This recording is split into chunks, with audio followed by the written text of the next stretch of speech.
swagger like us, swagger like us, swagger like us. No one on the corner has swagger like us, swagger like us, swagger like us. No one on the corner has swagger like us, swagger like us, swagger like us. No one on the corner has swagger like us. Well, hello everybody, my name is Brandon Ivey, Global Power with Shopping Sherlock, coming back with you more e-commerce news of the day. Now, this is an article that actually came out February 21st, 2014. It is titled, Apple is already building its next massive business, and no one seems to have noticed. You know, I say this because my company, Shopping Sherlock, is ranked #1 in the world for best top performers in network marketing over the last 6 months, and nobody even knows who we are.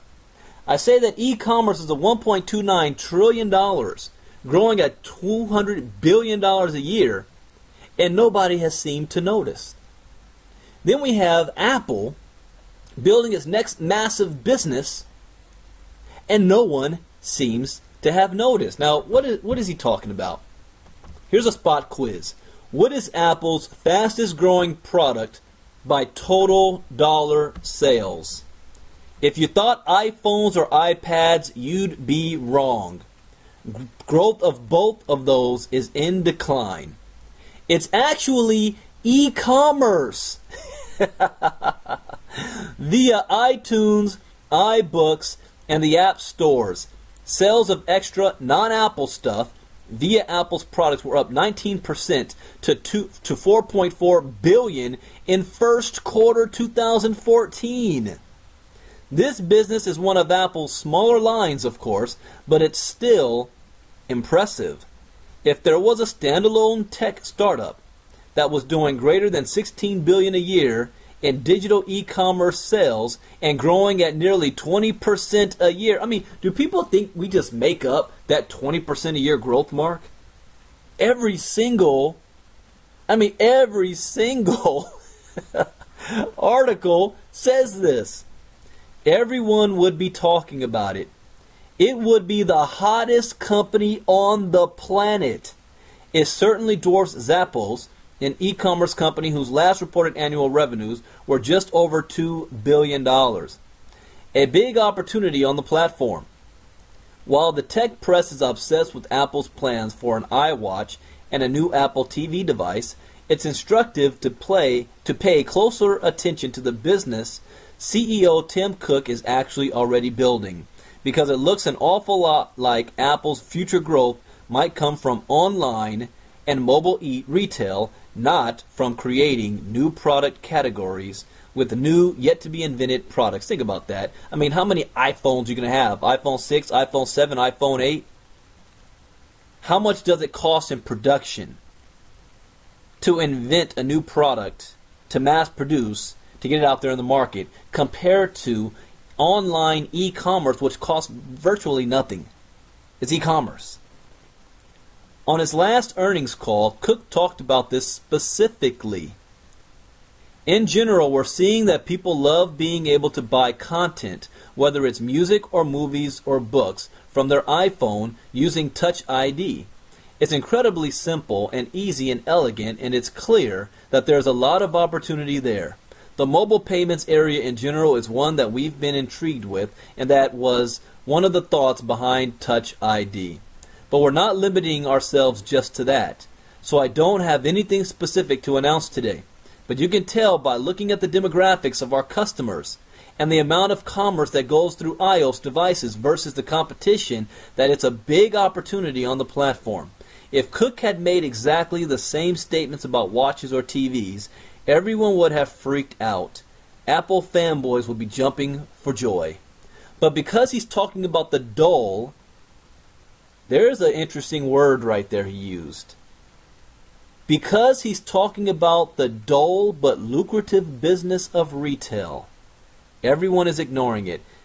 Isn't that Shopping Sherlock? People don't like the name.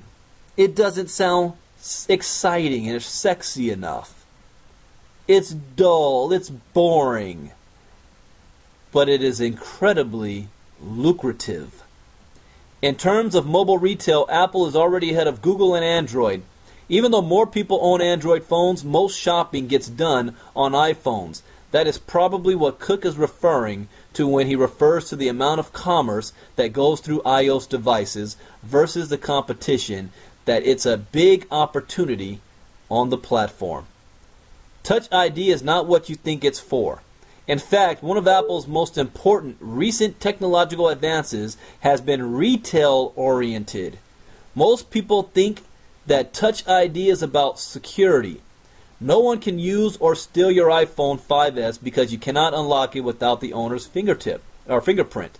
But as Business Insider has noted before, Touch ID has a much more important application as a business. Because it makes your phone almost completely secure, the iPhone suddenly becomes an almost perfect mobile payments device. That's why Eddie Q, Apple's e-commerce chief, is focused on building a mobile payments business for Apple right now. According to the Wall Street Journal, he and VP Online Stores Jennifer Bailey have met with PayPal, Google, Square, Stripe, Braintree, and Venmo in their efforts to put this together. Venmo. By amazing coincidence, or perhaps not, Apple is simultaneously building a mobile retail marketing infrastructure. A mobile retail marketing infrastructure across the U.S. It's called iBeacon.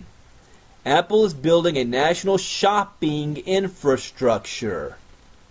Stores are already installing these low-powered Bluetooth transmitters so that when you walk past a shelf, they can ping your iPhone with an ad or an offer.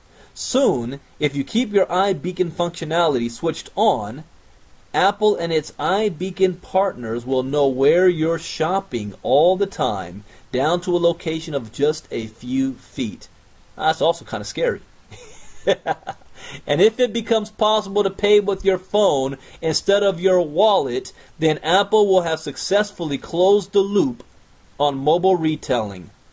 For years, the El Dorado of mobile marketing has been to figure out a way to encourage a phone user to go to a store and buy something at the checkout, and then to be able to immediately attribute that specific sale to a specific phone or owner. This is what marketers mean by closing the loop. Some companies have tried, but it is trickier than it sounds. You can check in on Foursquare or Facebook at the Gap all you want, but if the store clerk can't link your check-in to the sale, then the action is nearly useless. So what they're saying is the technology hasn't been developed yet, but they're working on it. Having an iPhone user accept an offer inside a store via iBeacon and then pay using their phone, in theory, solves that problem.